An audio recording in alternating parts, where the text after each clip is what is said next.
morning. Thank you for tuning in to KV, the African American Network, where we have a local feel with a global reach. Tonight, we tune into Out of Bounds with T Rex and the crew.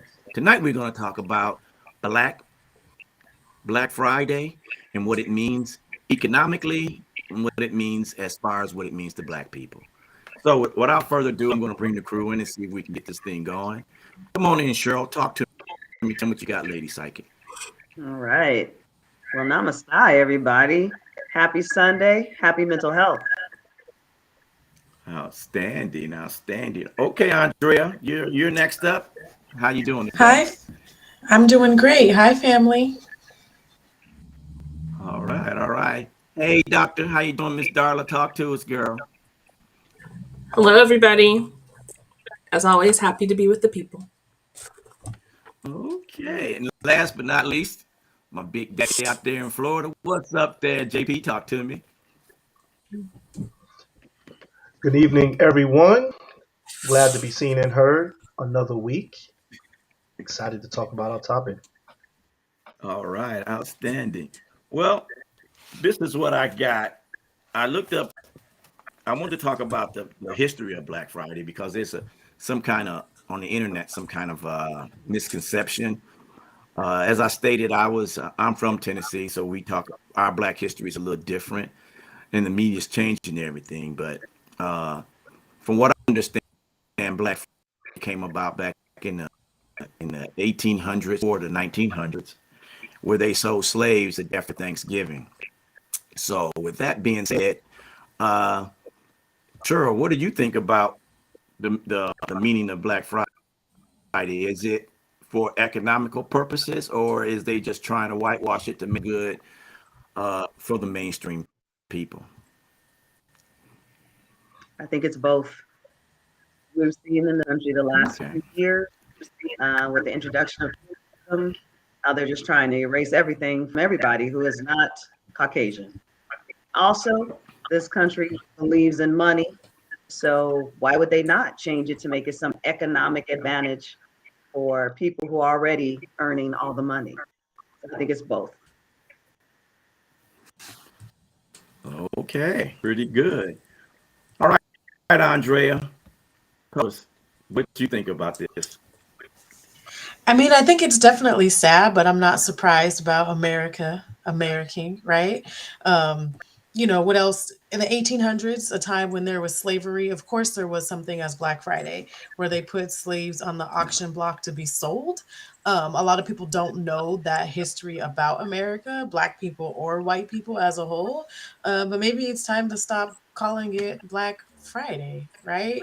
We went through this whole thing in 2020 about the racial reckoning, right? Where Mm. different businesses were pro black and looking to be diverse. So why don't we go back and look at history and change the things we were doing from the past and not have that be our present? That sounds like a great, I to like this that. whole thing. Hey, Darla, add on to us, Darla. What you got? Yeah, I recall on a prior episode you had mentioned this topic, and I had never heard that before, anything about that before, that slaves were put on the auction block on sale on Black Friday.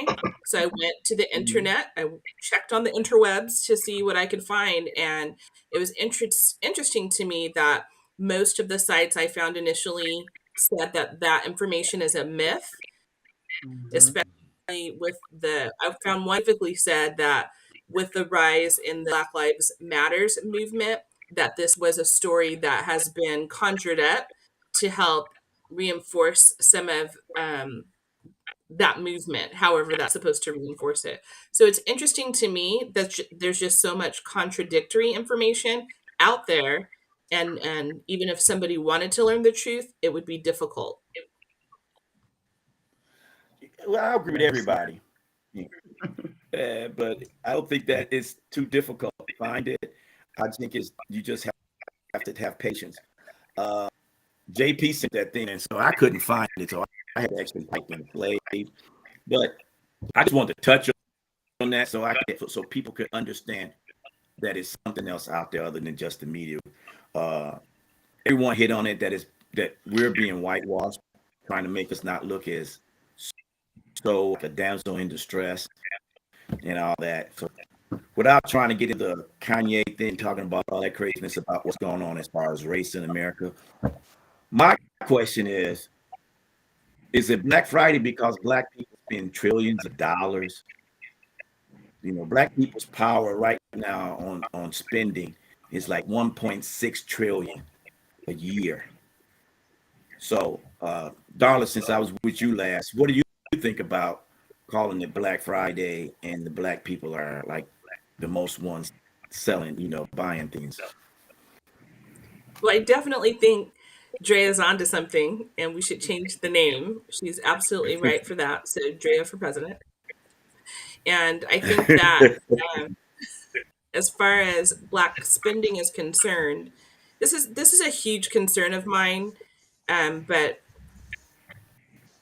I really think that because we are such a powerful entity as a whole, that there needs to be more that's done for us to keep dollars in our own communities so that we Mhm. can help ourselves more.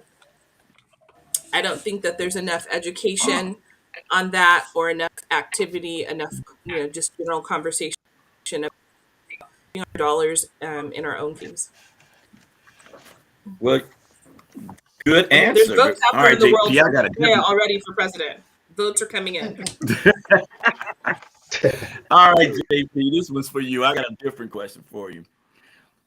So, since people are spending 1.6 trillion a year, do you believe that if Black people alone was its own country, we would be the 16th most financial country in the world? Absolutely, I believe that. I believe that our our influence in spending, the items that we choose to spend our money on, is vital to uh, American or even world economics. Um, Sadly, I feel that black when it comes down to Black Friday, uh, it's not really associated with black spending, because I think we are, uh, if not at the top, nearly at the top of not buying items without discount, meaning that we're a people that will go pay full price for something for the name or for the style or look at it, as opposed to you know others that traditionally will be looking for that special, or wait for that sale. So um, I feel that, yeah, we definitely are a force, impactful with Mhm. our money, but again, we don't have that cohesiveness. Oh, yeah, I agree with you on Hunting. We do not have we don't jail as a group. We are step on each other to get ahead and all that good stuff, and I think it's bad. But first of all, hey Ed, how you doing? Glad for you to sign in, and yes, we'll vote for her too. All right, so Cheryl's up. My second question to Cheryl is in earning of for Black people during the our 1.6 trillion dollars spending. Do you believe that 44% of Black males are going to college and graduating, and 53 men are going to college and graduating? Is that the reason why our increase up? Plus, also that be the average income in the Black family. Now, 64% of them is 75,000 a year. Girl, do you think that's the reason why we spending more because we really making more? Well, there's some other points that were made. We have to remember we are the trendsetters. We've laid the foundation for the country. We've set all the trends. I was just looking on Facebook on our hiatus. Everyone's doing this cuff dance from Beyonce. It's everywhere. We are the trendsetters. So therefore, Oh, when we sure. set the pace, why wouldn't I want to look like Beyonce? Why wouldn't I want my hair to look good? In addition to spending the 1.6 trillion, In 2018, black people spent $2.5 billion just on hair. So we want to look good. We're setting trends. We've laid the foundation and we're making more money than ever, especially Black women, as we are the number one educated group in America. So yes, we're going to spend the money. I agree with what JP said. And again, Andrea for president. All right. Well, Andrea, I'd like to ask you, do you believe that Black people are spending some of their money in Black businesses? I'm sure in that what you say, Cheryl, 2.5 billion, that probably came from a Black industry for hair. I'm pretty sure that came from that. But what do you think? I mean, I try to support Black businesses. I was shopping online yesterday and I know the purchase I made was from a Black business, but how many people actually are intentional about that? Like when you go, buy clothing, you're probably going to go to Target, Ross, Macy's, but are you looking for a Black vendor, for those items? Probably not. You're just going to buy what looks best. So as a community, we probably need to do a little bit better at looking towards like who's selling this or who has a shoe store or who owns a bookstore that's Black so I can purchase for my own community. But how many people are actively thinking that? You're probably going to go to Barnes and Noble because it's closer before you go to the Black bookstore, right? So how many, like I said, how many people are actively looking to invest in a Black business if you don't know that Black business exists? Or you can Google it, but what do we do as Black people, right? We'll find the item that we look for and be like, "Ooh, I don't want to pay that much." Because you would rather go support the white vendor or other vendor before you pay the Black vendor because the price is too high. So we're not doing our own community justice because we don't want to pay that higher price. And then we go out of business and then we say, "Oh, you're going out of business. I should have went to go shop more." But you had a chance, but the price was too high. So we're not That reinvesting brings those me. Black dollars. There you go. That's the main problem. That is the main problem. You hit it on the head right there when it comes to spending.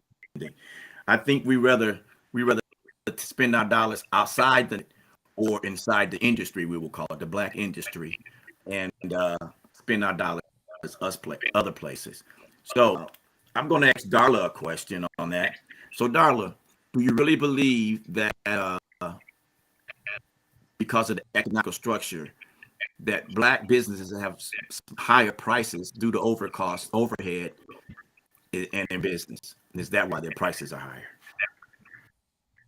I mean, that's a very general statement or statement within the question. I think that's probably true in many cases and it may not be true in other cases. I think that the bigger issue is that there are Black businesses that we can support, and I want to emphasize that this is to be inclusive and not to be divisive in any way.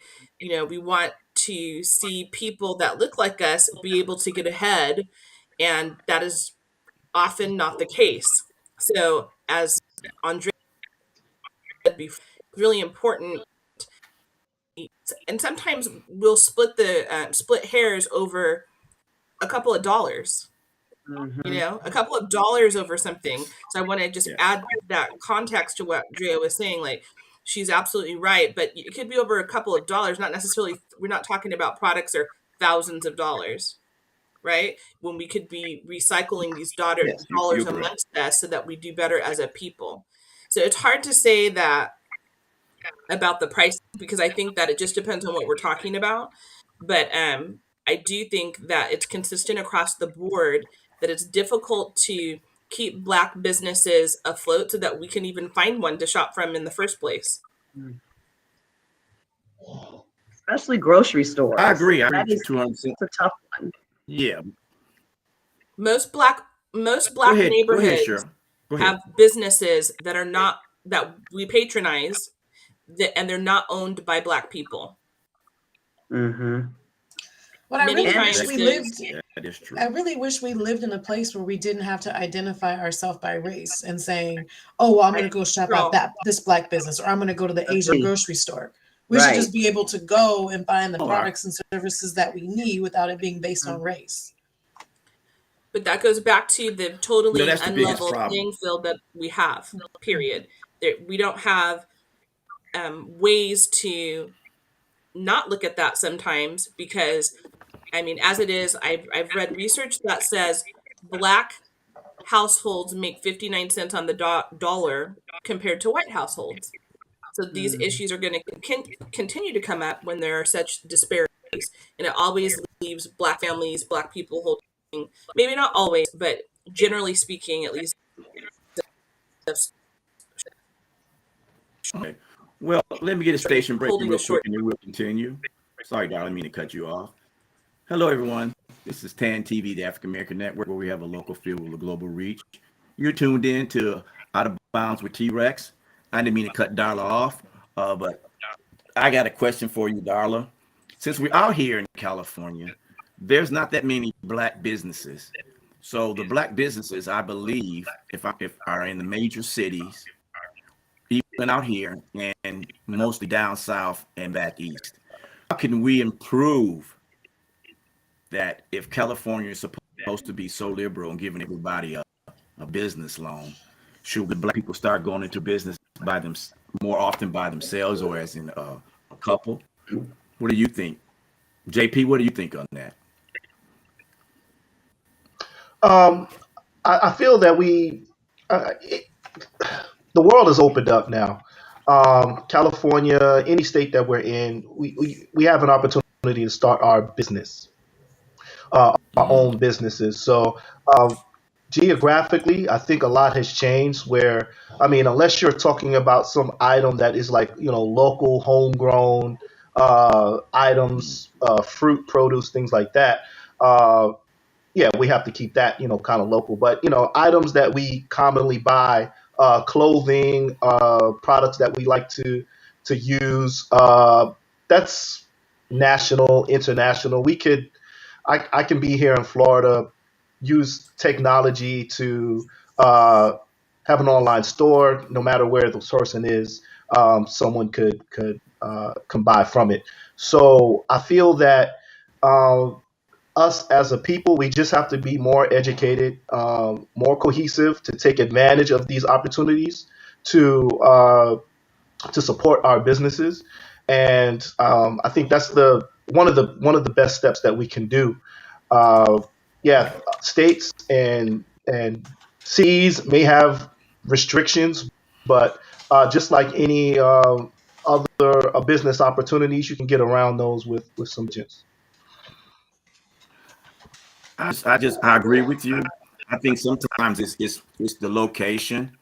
I mean, and I think everybody hit a great point when they were talking about how money that uh, I always tell this story about my had insurance and a young black man came to sell it and it was a real good deal and she told him no, and then a white guy from the same company came in and gave her a bitch, but she had to pay a larger payment and she bought it.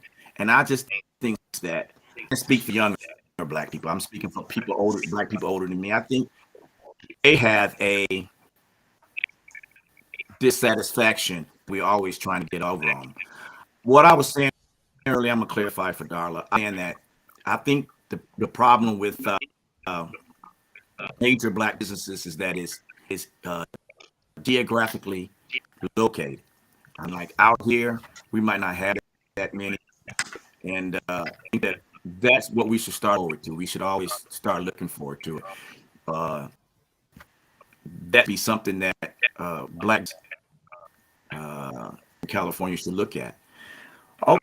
Okay, so since Can I I'm add gonna talk to Cheryl for a anything? minute, we talked. Wait, Andrea Yeah, has go ahead, something. go ahead. Yeah, I just wanted to add, Go ahead. we've all heard from history about the Green Book, right?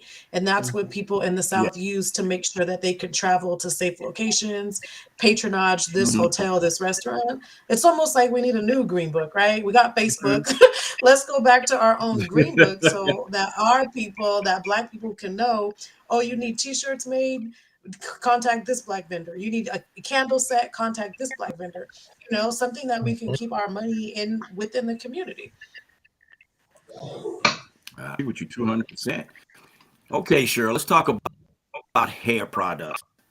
Uh, Black women, all you guys, just read you guys, y'all buy your products various places, or do you buy it from a black business? Because it got to be a black business that really understands hair. So let's start with you, Well, Cheryl. Tell me well, here's the issue. what you do. Well, here's the issue. The percentage that I looked up about Black beauty products is Black beauty brands only capture 2.4% of the revenue of the 2.5 billion that we're actually spending. What I have seen has happened, and the other ladies I'm sure can concur, it will start as a Black product. It starts as a Black hair product. Then it grows, and then a white company comes and up.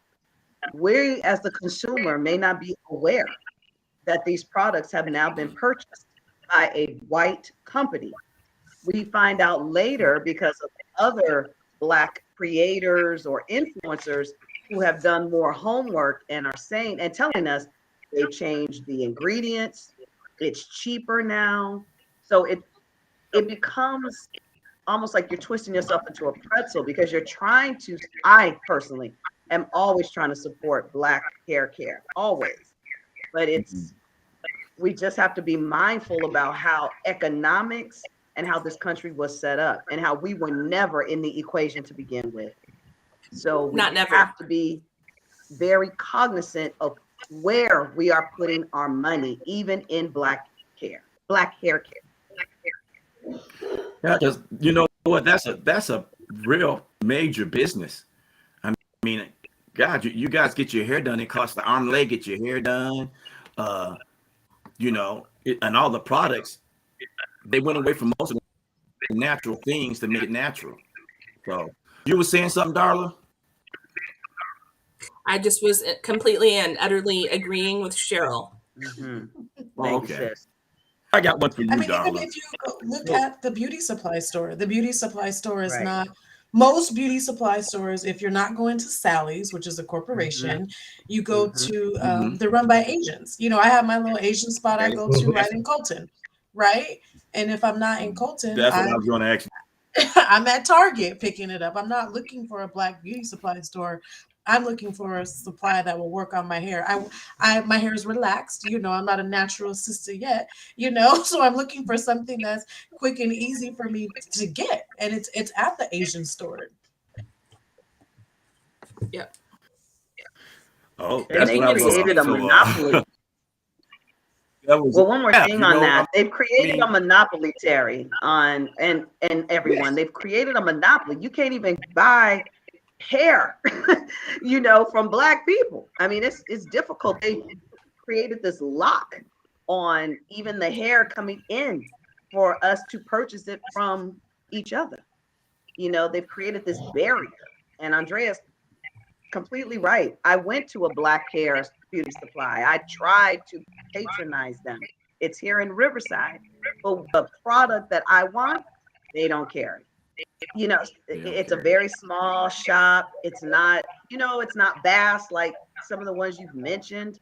We are challenged in this area as Black women, or even Black men too, all of us, to patronize, support, because there's all these barriers set up so that we will fail. I think that's Terry. right there. Unfortunately, we are hair challenged, so we don't have these issues. I was about to say that to you. How much is a haircut? I don't know. A haircut. That's all I just paid $25. Well, $5 tip, so $30. $30 every couple of weeks or so. I guess they getting us at every end. Now they getting the brothers at the cut. Wow, I didn't know I haircut so long. Me and Mr. Big be taking care of things. So That's a good cut, JP, out in Florida. it is. Yeah. I'm sure it costs more. Look, Ed just tuned in and said he spent $40 for a haircut out here. Wow. So they're hitting us at everywhere. They hit. I mean, I can only imagine. How much does it cost to get a average Black female's hair done? then I come back to you, JP. So it depends on what you're doing, but just like a wash Right. and like say a flat iron, a wash and $85 easily. Mm-hmm. Every 2 weeks, right? Okay. If you're Easily. doing that, yes. I'm doing That's that. why we have enough here. That's why we're Right. doing Yeah. Lord that. have mercy. I need to open up a hair shop. All right, Darla, I'm gonna go back to JP real quick, 'cause I got a question for him.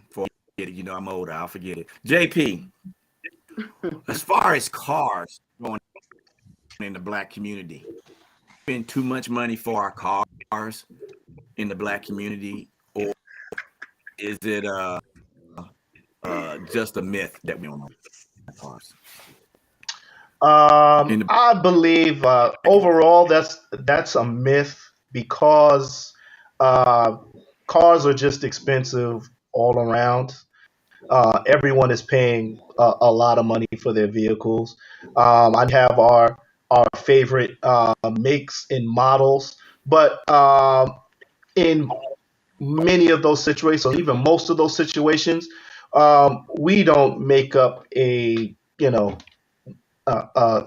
25-30% of their annual make on those makes and models. So I think I think because of the videos and because of uh, the stigma that goes along with black folks in cars and Cadillacs, Lexus, Lincolns, all of that. But yeah, I think it's a It myth. I is. think we all pay. We all got to pay.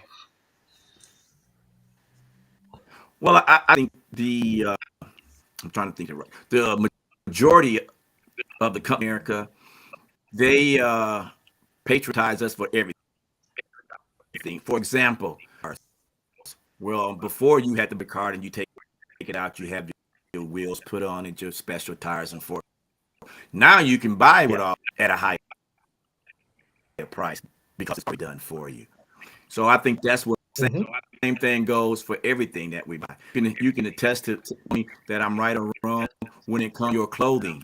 You know, it it seems to be excessively high for you to stay dressed. Is that correct, ladies? Anybody can chime in. It can be. It depends what you're buying. It depends on what you're buying and where you're going, what the occasion is. There's Hmm. multiple factors that play into that. Mm-hmm. Terry. Exactly. Because a ball gown, I'm gonna keep that for years. It depends what is it, as long We're as you about to can swap fit it. dresses. Well, Okay. We'll I have a just think, dress swap party, okay? I'm not buying not Yeah. another yeah. gown. I want I'll that dress dress. you wore in November. Okay, go ahead. Doc. So cute. What you got? Jen?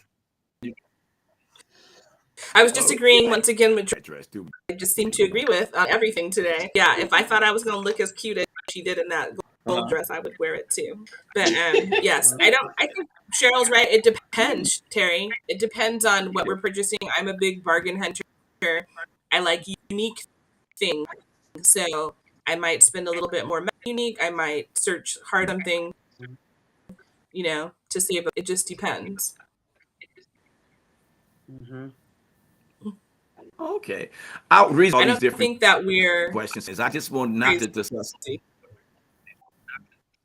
Oh, I just want to discuss other things that would help, not just Black Friday, but I was just asking general questions about how, so that we can get an understanding of that 1.6 trillion that we spend in America's economy. Uh, that's what I was trying to get to. At all, if I confused anybody, I wanted. That's why I'm clarifying it now. Everybody understand that our dollars, no matter what we think, is valuable to somebody.